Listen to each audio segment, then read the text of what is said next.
Kenapa yang dikejar Mimin dan Arigi bersama-sama?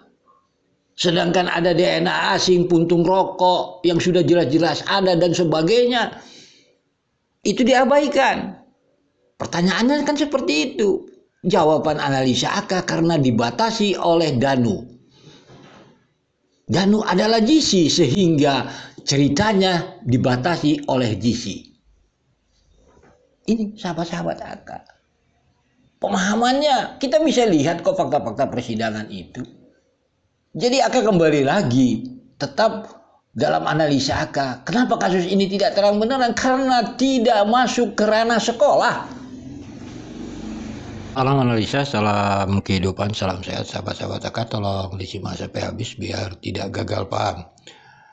Kita menganalisa fakta persidangan tuntutan terhadap Yosef, sahabat-sahabat AK. Di sana dikatakan katanya bahwa ada bersama-sama Mimin, Arigi, Abi. Kan seperti itu. Kita ingin membahas Mimin dan Ariginya, sahabat-sahabat AK. Karena apa? Sebab setelah ditetapkan tersangka, katanya dahulu bahwa nanti berkas perkaranya akan dipisah. Kan seperti itu. Yosef sendiri, Danu sendiri, Abi dengan Arigi, Mimin sendiri. Berarti ada berkas perkara 4 BAP. Faktanya sampai sekarang ya nggak ada gitu. Jadi kan kita bingung gitu kan sahabat-sahabat AK. Ya terpaksa kita membahas tuntutan JPU ini sahabat-sahabat AK terhadap Yosef. Karena disangkut pautkan Mimin dan Arigi, konteks yang akan kita bahas sahabat-sahabat AK. Di sini juga sahabat-sahabat AK ada kegamangan dari dakwaan JPU itu sendiri dengan nanti tuntutan ini dari keterangan saksi sahabat-sahabat AK. Oleh sebab itu tolong didengarkan dahulu sahabat-sahabat AK. Petunjuk. Tanpa mengurangi keabsahan alat bukti yang diperoleh dan dari keterangan saksi-saksi surat keterangan terdakwa, maka kami akan membawa alat bukti lainnya yang diperoleh dari persesuaian antara keterangan saksi-saksi ahli surat keterangan terdakwa dan dikuatkan dengan barang bukti yang sesuai dengan ketentuan pasal 188 ayat 2 KUHP, sehingga diperoleh petunjuk bahwa terdakwa Yosef Hidayat, saksi Muhammad Ramdhanu, saksi Arigi Reksa Pratama, saksi Abi Aulia, dan saksi Mimin Mintarsi secara bersama-sama dengan sengaja dan direncanakan lebih dahulu menghilangkan jiwa orang lain sebanyak 2 orang, yaitu Tuti Soehartini dan Amalia Mustika Ratu. Sahabat AK, kita hentikan dahulu sahabat-sahabat AK. Jadi dari fakta JPU mengatakan bahwa terdakwa, keterangan surat, dan petunjuk sahabat-sahabat AK. Karena di sini di pasal 188 ayat 2, alat bukti petunjuk dapat diperoleh dari keterangan saksi, surat, dan keterangan terdakwa. Kalau kita bicara terdakwa Yosef, dan tidak ada dikatakan Mimin dan Arigi bersama malam itu. Begitu juga sahabat-sahabat AK kalau alat bukti surat, misalnya alat bukti surat dari visum, DNA, sidik jari dan sebagainya, tentunya kita tidak mendengar dan tidak ada fakta di persidangan mengenai surat tersebut terhadap Mimin dan Arigi. Begitu juga sahabat-sahabat akan nanti bisa dengarkan dari keterangan baik itu dari Polsek, Polres, Polda, dari saksi-saksi itu tidak ada mengatakan bahwa pelakunya adalah Mimin dan Arigi. Begitu juga nanti sahabat-sahabat AK misalnya dari saksi-saksi. Misalnya supir angkot, Angar, Cici, Nopi, Ilham, Wegis, Upi, dan sebagainya tidak ada mengatakan tentang Mimin dan Arigi. Ini contohnya sahabat-sahabat AK. Jadi kita membahas substansinya bersama-sama itu ya Mimin dan Ariginya dahulu sahabat-sahabat AK. Mari kita dengarkan dulu potongan video ini. Yaitu 1. Keterangan saksi-saksi dari Polres Subang dan Polda Jawa Barat pada saat berada di rumah korban yang beralamat di Kampung Ciseti, RT 18, RW 003, Desa Jalan Cagak, Kecamatan Jalan Cagak, Kabupaten Subang, Provinsi Jawa Barat, tidak menemukan kerusakan pada pintu depan dan pintu belakang. Bahwa pada pintu belakang rumah terdapat seretan atau ceceran darah yang mengarah ke parkiran di mana tempat mobil Alphard terparkir.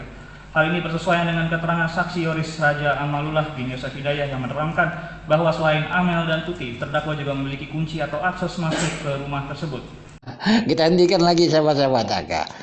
Ini luar biasa kegamangan daripada dalam analisa AK JPU, sahabat-sahabat AK. Bahwa keterangan saksi-saksi dari penyidik tidak ada kerusakan pintu. Kan seperti itu. Memang kalau kita dengar seperti itu, lalu bercakan darah itu dari belakang, sahabat-sahabat AK semua. Tidak ada dari depan. Katanya Yosef membopong Amel. Kan seperti. Tetapi yang menarik, ini katanya sinkron atau cocok dengan keterangan Yoris bahwa Yosef memegang kunci. Apakah JPU lupa terhadap dakwaannya bahwa katanya Yosef datang ada yang membukakan pintu? Nah ini kan sahabat-sahabat mari dengarkan lanjutan potongan video ini surat dakwaan JPU itu sendiri.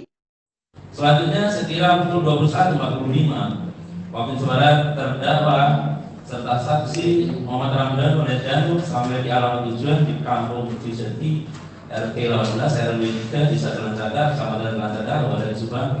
Lalu terdakwa memarkirkan sepeda motor di garasi dekat mobil Alphard. Kemudian terdakwa masuk dalam rumah melalui pintu depan yang pada saat itu ada yang dibuka dari dalam rumah. Sedangkan dengan keterangan saksi Yoris Raja Amalullah bin Yosef Hidayah yang menerangkan bahwa selain Amel dan Tuti, terdakwa juga memiliki kunci atau akses masuk ke rumah tersebut.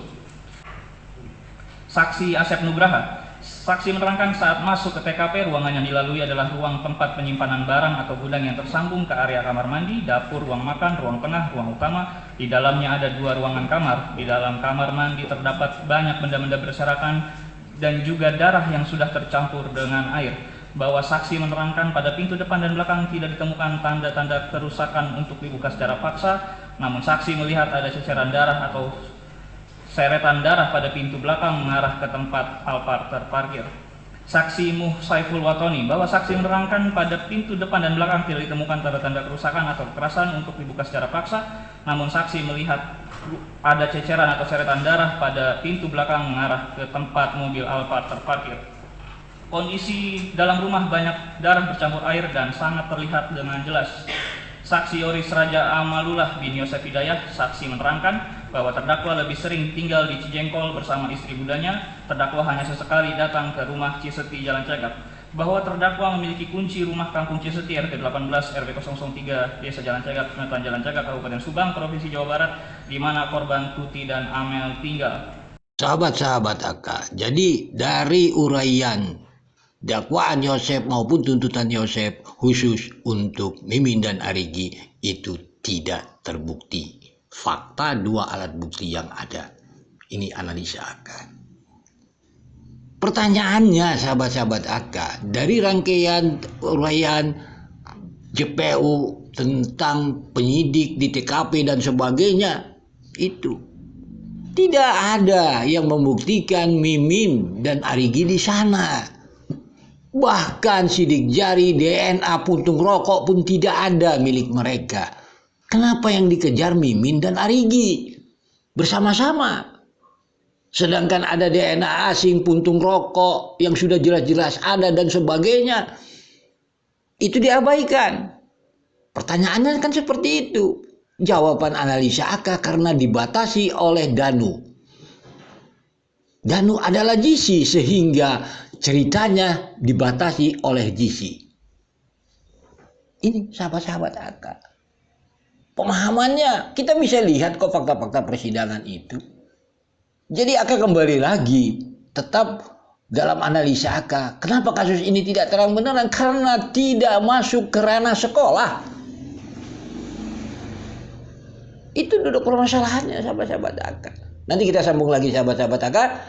Di poin kedua juga dikatakan ada saksi-saksi yang namanya Cici, Nopi, Ilham, Wegis tidak melihat Arigi dan Mimin. Kan itu. 2. Keterangan saksi-saksi yang menerangkan bahwa melihat terdakwa, saksi Abis dan saksi Arigi di depan rumah korban yang beralamat di Kampung Ciseti RT 18 RW 003 Desa Jalan Cagak, Kecamatan Jalan Cagak, Kabupaten Subang, Provinsi Jawa Barat, yang mana bersesuaian dengan waktu kematian yang disampaikan oleh ahli forensik Dr. Sumi Hastri dan juga Dr. Fahmi Arif Hakim. Saksi Dedi Nugraha alias Dodo Bencur.